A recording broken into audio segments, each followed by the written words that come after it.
নির্বাচনের জন্য 18 মাসের মধ্যে অন্তর্বর্তী সরকারকে সমর্থনের অঙ্গীকার সেনাপ্রধানের। বামপন্থী প্রেসিডেন্টের নেতৃত্বে শ্রীলঙ্কার ভবিষ্যৎ কোন পথে? মিনা, রাজু ও মিঠু, তারা এখন কোথায়?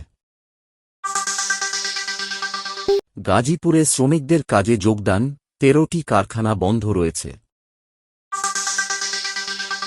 সবাই জন্য নয় এই বিতর্কিত হিন্দি চলচ্চিত্র। এতক্ষণ শুনছিলেন শিরোনাম, এবার বিস্তারিত। সেনাপ্রধান জেনারেল ওয়াকারুজ্জামান অন্তর্বর্তী সরকারকে সমর্থনের অঙ্গীকার করেছেন, যাতে আগামী 18 মাসের মধ্যে নির্বাচন আয়োজন করা যায়।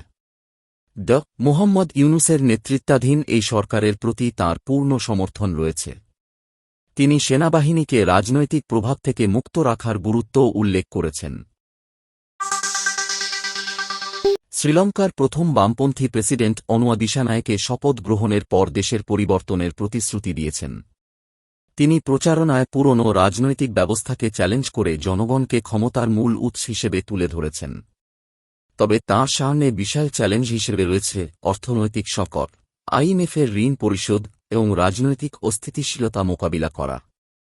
মাত্র 3টি সংসদীয় আসনের দল থেকে প্রেসিডেন্ট নির্বাচিত হয়ে তিনি সাধারণ নির্বাচনের আয়োজনের পরিকল্পনা করছেন। তাঁর নেতৃত্বে শ্রীলঙ্কার ভবিষ্যৎ নিয়ে দেশবাসীসহ বিশ্ব আগ্রহের সঙ্গে অপেক্ষা করছে।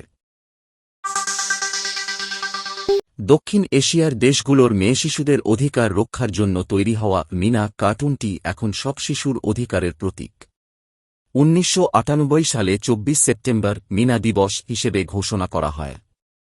মিনা, রাজু ও মিঠু এই চরিত্রগুলির কণ্ঠদানকারী শিল্পীরা বর্তমানে বড় হয়ে গেছেন এবং ভিন্ন জীবনে ব্যস্ত।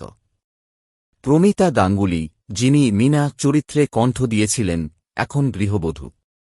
আবরার সাজিদ পাশা, যিনি রাজু হিসেবে পরিচিত, লেখাপড়ায় ব্যস্ত এবং কামাল আহসান, যিনি মিঠুর কণ্ঠ, পেশাদার অভিনয়শিল্পী হিসেবে কাজ করছেন। মিনার কার্টুনটির স্রষ্টা রামমোহন, যিনি 2019 সালে মারা যান, দক্ষিণ এশিয়ার অ্যানিমেশন শিল্পের জন্য বিশেষ ভূমিকা রেখেছেন।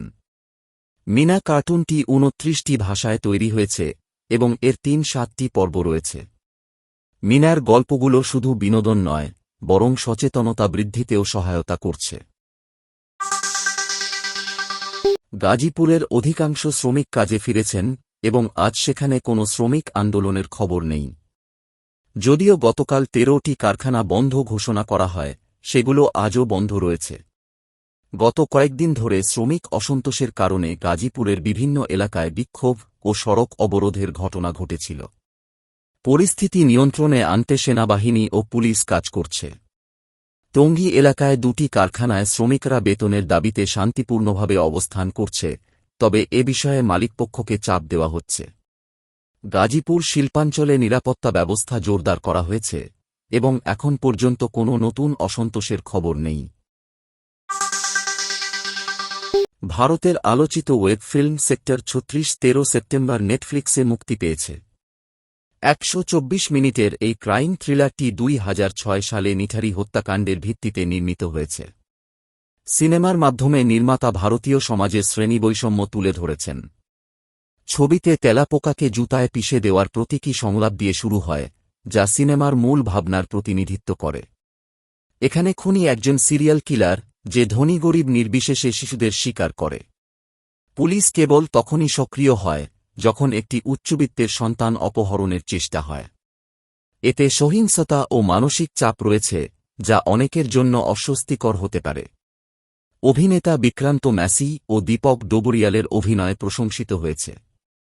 ছবির শক্তিশালী চিত্রনাট্য এবং ভয়াবহ বাস্তবতাকে ক্যামেরাবন্দী করার ধরন ছবিটিকে আরও প্রভাবশালী করেছে। সেক্টর 36 মূলত একটি ভিন্ন ধরনের সিনেমা, যা সমাজের নানা দিক তুলে ধরে।